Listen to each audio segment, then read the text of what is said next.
So, ayan, nandito ako sa labas.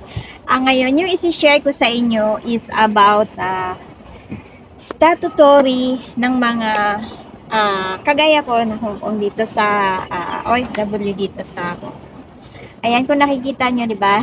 Yung bahay namin dyan lang yung sa likod. Tsaka dito talaga ako laging nagtatambay, guys. Kasi, kumbaga, fresco. Tsaka, gustong-gusto ko talaga dito kasi alam mo na yung seaside. O, di ba? Parang ganun, para hindi na ako pupunta pa ng malayo. Ngayon, yung sinasabi ko sa inyo na statutory holidays, ayan, dito siya. Ito yung mga holiday for the whole year. So, yung mga holiday na yan, walang pasok yan sa amin. So, ang laking ginhawa yan kasi syempre, hindi ka nagtatrabaho. Pero, alam nyo yung hindi ka nga nagtatrabaho, pero gagastos ka. Yun lang yung masakit. Pero, kailangan mo siya, kaya pag sumahod ka, kailangan mo siyang i-budget yung sahod mo. Kasi syempre, isang beses ka lang sa sahod sa isang buwan. Tapos, hahatiin mo yan sa kung ilang holiday yan sa loob ng isang buwan na yan. So, ang hirap. Pagka, tapos mapapadala ka pa sa Pinas. So, kailangan mong i-budget yung sweldo mo. Maliban na lang siguro sa mga matataas na yung sahod pag matagal na dito. Kagaya ko is minimum lang. So, kailangan mong mag-budget. Pero kahit pa paano, makaka-budget ka naman kasi meron namang mura. So, depende talaga sa'yo. Nasa sa'yo lang talaga, nasa tao lang talaga kung paano mo gagamitin yung sahod mo para naman makapag-ipon ka or hindi. Nasa sa'yo yan, diba?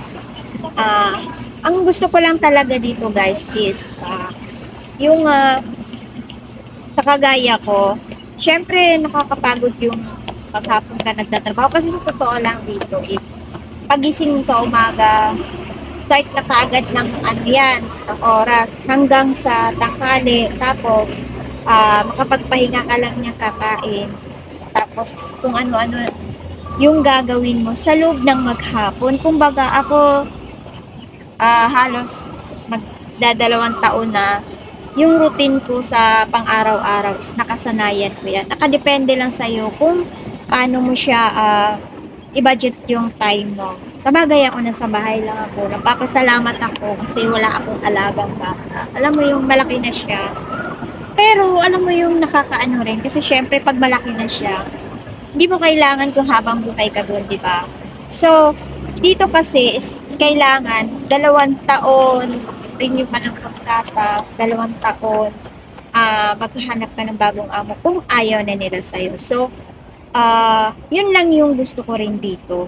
Kasi, hindi kagaya sa ibang bansa na, halimbawa, ilang taon ka na doon, di mo alam kung na-renew ka na, di ba?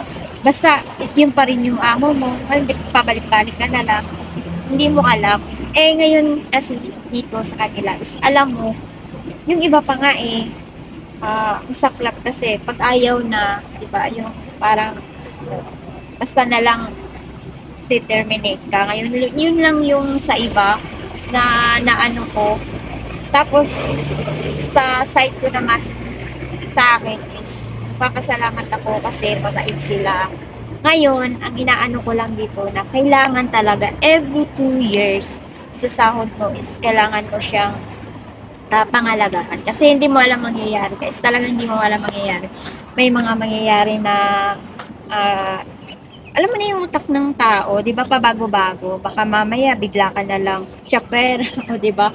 Kahit na alam mo wala ka namang ginagawang mali kasi kumbaga nakadepende ka sa kanila eh. Hindi naman po pwedeng yung kahit ginawa mo na lahat, pag ayaw ka talaga nila, ay naku, yun yung pinaka worst dito. Pag ayaw ka nila, wala kang magagawa. Kaya kailangan mong pangalagaan yung habang nandito ka. Yun yung natutunan ko dito sa mga pagka-off, kagaya ngayon. Ngayon, wala masyadong mga kunya, wala masyadong mga kasi nga, hindi linggo. Pero pag linggo, ayan, magkakasama kayo, makakamit mo yung mga iba't ibang kunya na yung mga karanasan nila. So, doon ako nagbe-base kasi ako dito is sa baguhan lang. So, kung ano yung mga sinasabi nila, tinatandaan ko, inaano ko kasi ina-apply ko rin sa sarili ko kasi mali mo, di ba? Kahit mabait sila, hindi mo naman masasabi nga yung utak ng isang tao. So, yun lang yung guys. Share ko lang sa inyo yung mga statutory holidays dito sa Hong Kong. Ito siya, ayan. Makikita nyo yan dyan. So, full year yan. Yan yung mga walang pasok. So, pahinga namin mga ganyan. Nakakapagpahinga ka dito. So, ang laking bagay sa akin yun, para sa akin. Kasi nga, di kagaya ng ibang bansa na walang ano dito. Yun lang yung talagang gusto ko rin. Yung bang makapag-relax ako ng kahit isang araw lang. Sarap ng pakiramdam yung di ka nagtatrabaho. Kahit nagagastos ka man, nasa sayo naman yun kung gumastos ko. Pero kailangan mo gumastos sa pagkain. Kailangan mo talaga yun. Ayun lang guys. Salamat sa panonood ulit. At sa mga hindi pa nakapag-subscribe, mag-subscribe na kayo. At i-hit ang notification bell para updated kayo sa mga videos. Ayan, thank you for watching. Bye-bye!